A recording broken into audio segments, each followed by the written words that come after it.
మీ చెల్లెలు. మీరివన్నీ ఎందుకు అడుగుతున్నారు అసలు? మీరు ఈ ఊరు మనిషిలాగా కనిపించట్లేదు. మా చెల్లెల గురించి ఎందుకు ఆరాలు తీస్తున్నారు? అబ్బాయి ఏం లేదండి, ఊరికే అడిగాను. తప్పుగా అనుకోకండి. సరేనండి, నేను వెళ్తాను.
చేతులు లాగేస్తున్నాయి, నాలుక పీకేస్తుంది, నరాలన్నీ మందు కావాలని నాగిని డ్యాన్స్ చేస్తున్నాయి.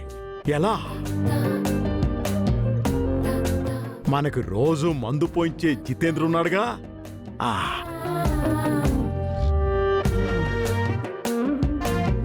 వెళ్దాం. అల్లుడు, ఏంటి అల్లుడు, నేను రాకముందే అప్పుడే మొదలెట్టేశావా? ఏది నా గ్లాస్ ఏది?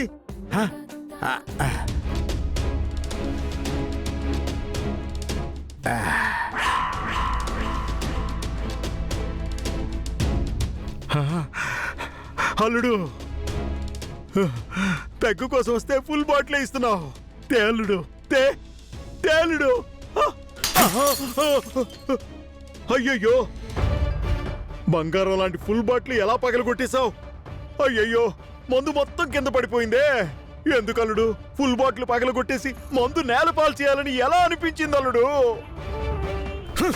వచ్చిన కోపానికి బాటిల్ని కాదు, నీ తలని నేలకేసి కొట్టాలనుంది. ఏంటల్లుడు అలా మాట్లాడుతున్నారు? నాకు నందినినిచ్చి పెళ్లి చేస్తానన్నావు, కానీ నువ్వు చేసిన పనేంటి? 5 లక్షలు తీసుకుని వెళ్ళి అశోక్ గడ అమ్మకి ఇచ్చారంట కదా, పెళ్లి కూడా ఖాయం చేసుకున్నారంట కదా. ఆ పెళ్లికి పెద్ద మనిషిలాగా ఇస్త్రీ బట్టలు వేసుకుని నువ్వు వెళ్ళావంట కదా. అది కాదల్లుడు, మా రెండోది ఉంది కదా సత్య, అది రమ్మని బలవంతం చేస్తూ వెళ్ళాను. నందిని నాదని చెప్పావు, నందినితో నా పెళ్లి చేస్తానని మాట కూడా ఇచ్చావు.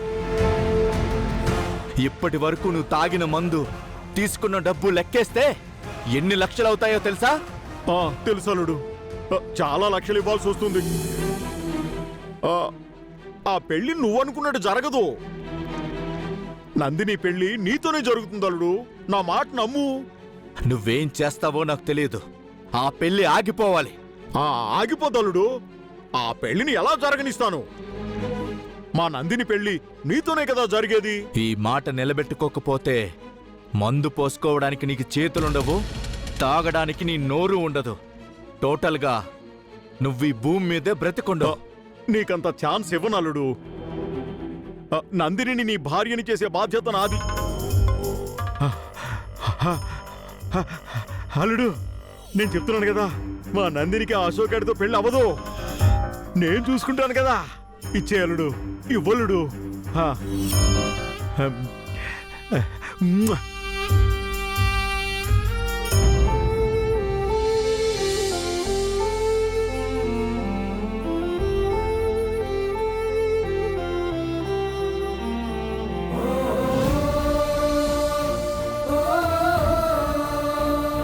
పాపకి ఇప్పుడు వైద్యం చేయించాలి.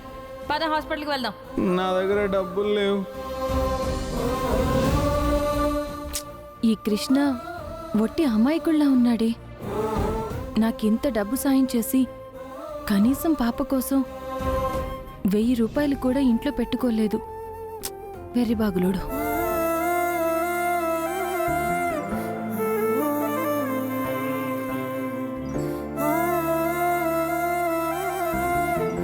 ఇదిగో నీళ్లు తాగు. ఏంటి నిద్ర పట్టట్లేదా? అవునక్క, ఏం నిద్ర పడుతుంది? ఆ పక్కనున్న వెర్రిబాగులోడు ఇవాళ పాపకు ఒంట్లో బాగోలేకపోతే మెడిసిన్స్ కొనడానికి 1000 రూపాయలు కూడా లేవు. నాకు మాత్రం ఏంటి? అక్కకి తెలియకపోవడమే మంచిది. అసలు డబ్బు విషయం అక్కకి చెప్పకుండా ఉంటేనే బెటర్. లేదంటే ఇప్పుడు మళ్ళీ ఆ డబ్బంతా ఎక్కడుందని అక్క ఆరా తీస్తుంది. ఏంటి ఆలోచిస్తున్నావు? ఆ?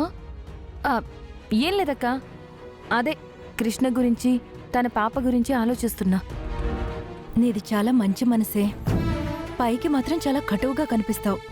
ఏదైనా సమస్య వస్తే మగరాయుళ్లే విరుచుకుపడతావు. అసలు మనసే లేనిదానిలాగా కనబడతావు. కానీ లోపల నీది చాలా సున్నితమైన మనసే. ఎవరికైనా బాధ కలిగితే చెల్లిస్తావు. ఎవరు కష్టాల్లో ఉన్నా సరే అడ్డుగా నిలబడతావు. హలో హలో పెళ్లి కూతురు గారు, ఇక చాలు ఆపండి. వదిలేస్తే నన్ను కూడా నీలా తయారు చేసేటట్టున్నావే. నీలాగే చిన్న కష్టం వచ్చినా కుళ్ళాయి విప్పితే నీళ్ళొచ్చినట్టు కళ్ళల్లో నీళ్ల బిందులు పెట్టుకుని కూర్చోవడం నా వల్ల కాదు. నేను ఇలాగే ఉంటా. మనకి ఫీలింగ్స్ లేవు. ఏదో మన పక్కింటోడు పాపం పాపతో ఇబ్బంది పడుతున్నాడు కదా అని చిన్న ఫీలింగ్ అంతే. దీన్ని తెలుగులో ఏదో అంటారే. నువ్వే చెప్పు. బాగా మాట్లాడతావు కదా. ఆ, గుర్తొచ్చింది. మానవతా దృక్పథం. ఈ రిక్షా సత్యకి అన్ని బాగా తెలుసు.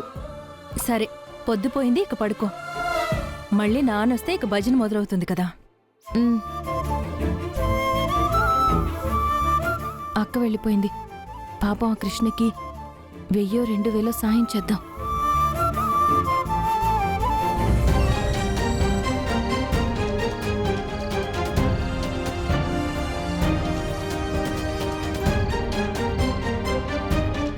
జితేంద్ర నా పేక పట్టుకున్నాడు. నా కూతురునిచ్చి పెళ్లి చేయకపోతే అప్పుగా తీసుకున్న డబ్బులు ఇచ్చేయమన్నాడు. నన్ను చంపేస్తానంటున్నాడు. అసలు సత్యాగని డబ్బులు ఎక్కడివి, ఎక్కడి నుంచి వచ్చాయో ఏంటో.